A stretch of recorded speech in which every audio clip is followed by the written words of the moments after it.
Hello and a warm welcome to everyone across the world. Today we're going to analyze the games of a new student of mine who has made several strides in his chess career of late.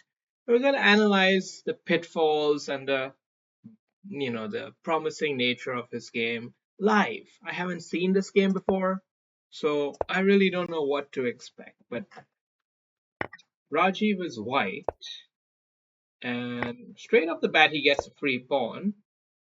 And now he's got a question as to how he handles his queen pin. And he goes with the bishop defense, which seems to be an inaccuracy. I don't know what could be better. We can even put the computer's analysis. Bishop check first, maybe slightly better. But whichever way, I don't think it's a big deal. Pawn up here. I think queen there would have been better just to reinforce this pawn.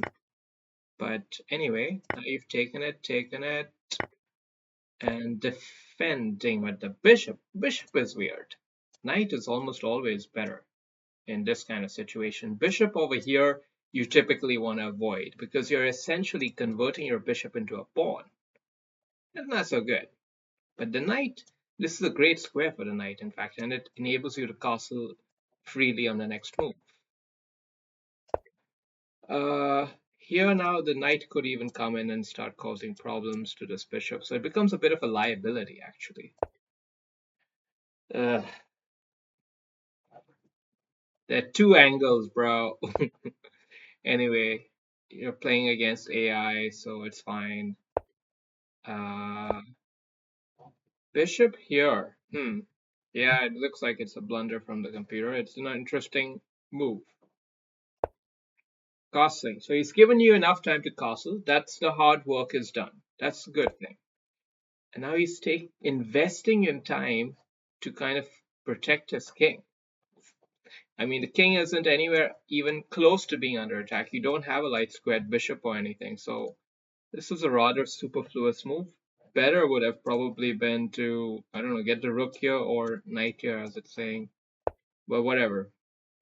You, on the other hand, you have to defend. You have to develop your pieces. Your knight, especially, is woefully underdeveloped, and you've taken care of that. Great, great. But now I like rook here personally. I like freeing up this kind of situation. That feels a little bit premature, mainly because okay, the bishop can move out of the way as the computer is suggesting, and then your pawn anyway can't capture here because of the rook. So, but opponent doesn't take advantage of that. In fact, he makes a move which helps you.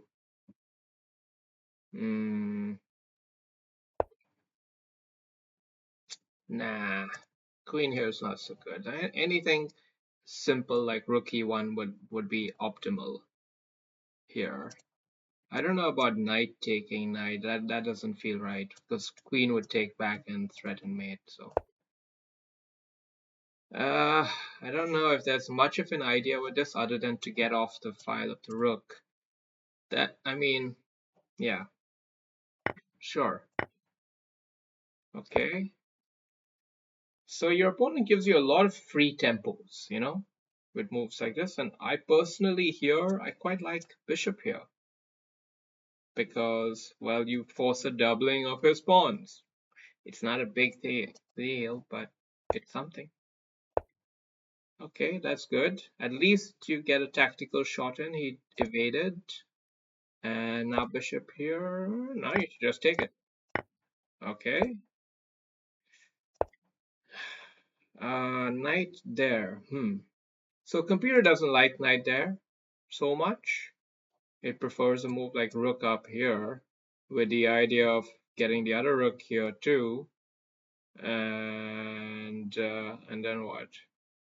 I don't know, going all the way down the line or something. Knight here is promoting the idea of trading bishops, which I think is fine. I think it's good in principle. Let's see the situation. You are 2 pawns up, so trading pieces is not such a bad idea. So I don't mind this move. It's pretty okay. and you've completed your plan, but you have left yourself vulnerable to a potential attack. It doesn't seem to be a mate or anything yet, but it's getting kind of scary. And he does go for it. Shit! All of a sudden, this game is alive. Now, how the hell do you handle this? This is not easy. I mean, pawn up is not a easy move to play because you know the rook's gonna sack and another check, and who knows? It's very scary. So, okay, he does that. Well done, well done. This is good. And king coming up here is seemingly a mistake as opposed to going there. Perhaps because of some queen check possibility? I'm not sure, but this is a disgusting move. Disgusting move. Look at the evaluation. Plus 3.6 and then all of a sudden 0. All right? He's holding on to his pawns.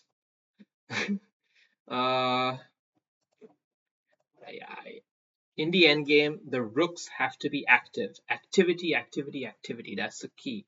Yes, I see you're at risk of losing a pawn here. So it's understandable. It's understandable. But, well, computer thinks rook e7 is the right way to play. And then if you did take here, you would have something pretty powerful, I guess. I don't know exactly what, but let's see. In fact, we can play it. If rook takes, queen just simply goes back. Fascinating. Queen goes here and d6. Fascinating. It's not possible to see these kind of deep plans, but the problem with playing this move is rook g6 would have come in. Rook g6 followed by why queen to a3. Okay, defending the pawn that way. Sheesh. Interesting. Why not here, for example? I don't know, but interesting. Okay, queen a3.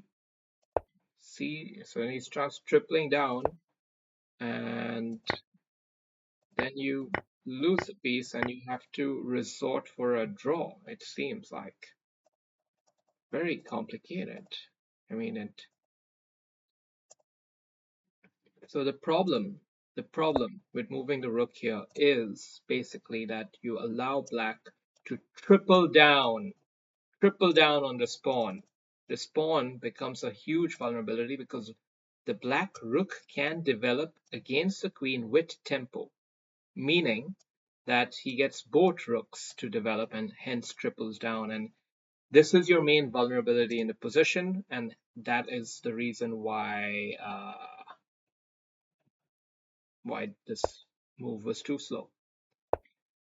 But all right, he didn't see that, and you're all fine, all safe.